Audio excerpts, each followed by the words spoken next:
Yo, what up, Street Talks? All right, another turbo thought for y'all. So this one is about existential dread. So what is existential dread and how can we conquer it? So existential means to exist, right? Existential is pertaining to being alive or existing. Dread, it means to hate existence and hate being alive. So the thing I'm a little bit concerned about right now is now that people are going to be spending a lot of time at home, a lot of time alone with their thoughts, I think a lot of people are going to start feeling kind of a combination of existential dread, ennui, listlessness, boredom, depression, anxiety, restlessness, kind of like a weird combination of all these different things.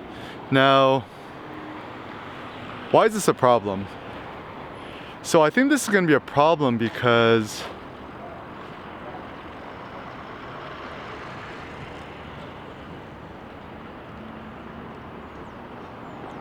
when you have existential dread, you also fall to this philosophy of nihilism. So nihil means nothing. Nihilism is nothingness. So the philosophy of nothingness, to feel like you are nothing, what's the point of being alive? And actually kind of like, I think also society pre-corona, I think already a lot of people did fall victim to nihilism, where it's like, oh, nobody, they don't follow a religion, or they're not spiritual, whatever, atheist, agnostic, something like that.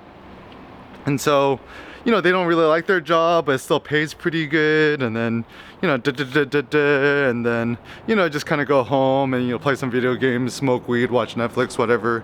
And essentially, it's kind of an empty life, and it's not bad enough that you want to commit suicide, but it's still like bad enough that you're actually not that happy to be alive and not that happy to exist. And so life is essentially a slow death. It's actually really sad. And what keeps us going? The thought of a future trip, the thought of future travel, the thought of the next Apple product we could buy, the saving up for a house to buy a Lambo. I don't know, whatever it is. So I think that consumerism and capitalism and stuff like that and saving, it ends up being a fetter, because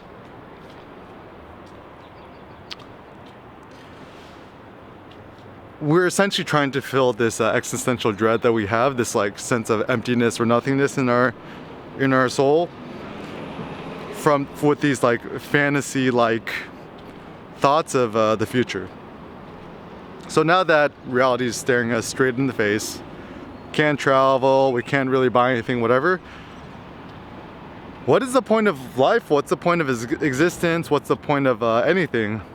And so this is just my basic thought.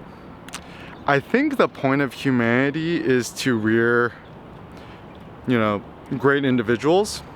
I mean, ideally in an ideal world, everyone would become a super epic, great individual, but reality is cruel and unfair and unjust, and thus that won't happen. Nor do I think everyone wants to be like that. Like, I ask a lot of people, it's like, yo, do you want to be self-employed, or do you want to be your own boss, or be an entrepreneur? And most people actually, I don't think they do, and I'm starting to think too. So like, I encourage everyone to be an entrepreneur in some sort of regard, but truly, like, you cannot convince everyone to be an entrepreneur. You either got it in your soul or not.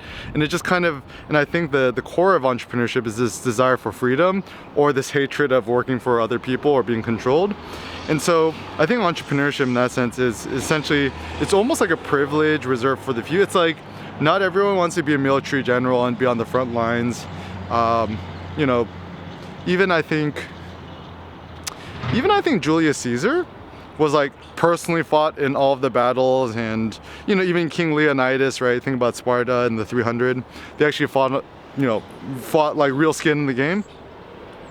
And I think, most people would prefer to.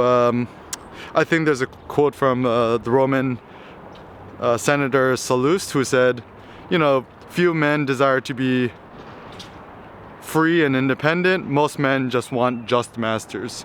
So I think that's another thing about reality and existence.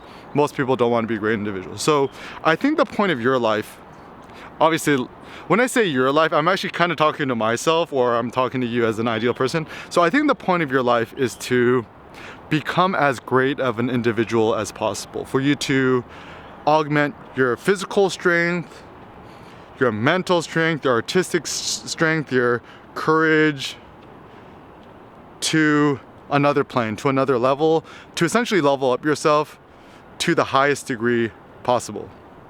Now, how does one do this? This is something that I'm very curious about. I mean, simple things, right? Like at the gym, start powerlifting. To me, it seems like the easiest way to get there.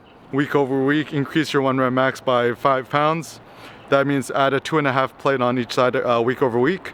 And for most able-bodied men, let's say you train for at least 5 years consistently. Everyone should be able to hit a 4-plate deadlift for at least 1 rep. Even for women, I think most able-bodied women, let's say you train for 5 years, super hardcore, seriously, you never miss a workout, you have iron discipline.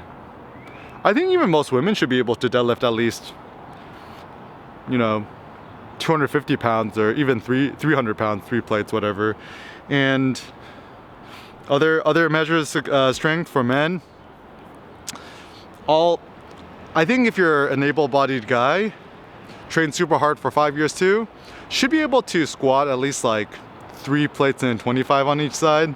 What is that, like 365 or something? And even women, like at least 265 or maybe even 300. But anyways, I'm kind of getting ahead of myself. So augmenting your physical strength to the highest possible, lower your body fat. For men, it seems ideal around like 10%, women around 20%. The best way to do that, I think, is through intermittent fasting and not eating sugars or carbs or whatever. And then augmenting your mental strength and your mental courage. And to me, that means walk a lot, think a lot, and use your brain to challenge notions of things that are done right now. One of my passions is sociology. I'm so interested in society, the way that things are running and stuff like that. And so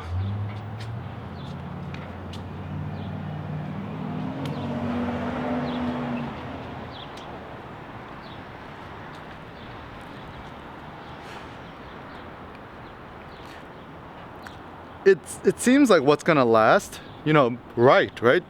Blog, write a book, write a poem. Who lasts in history? It generally seems like the poets, like Homer, the Iliad, these kind of epic tales have lasted. The odes of Horace have lasted. Philosophers, their thoughts have lasted and stuff like that. Paintings have lasted. I mean, photography is still new, but Henri Cartier-Bresson has lasted. Cinema, it hasn't been around as long either, but it looks like cinema's lasted. So it seems like if you put your entire heart and soul into your artworks and you don't compromise, your work will also last. So it seems like the end goal is to become as epic as an individual as you can, to become the most epic artist that you can, and just strive with all your strength and might during your lifetime to give birth to the most beautiful artworks possible.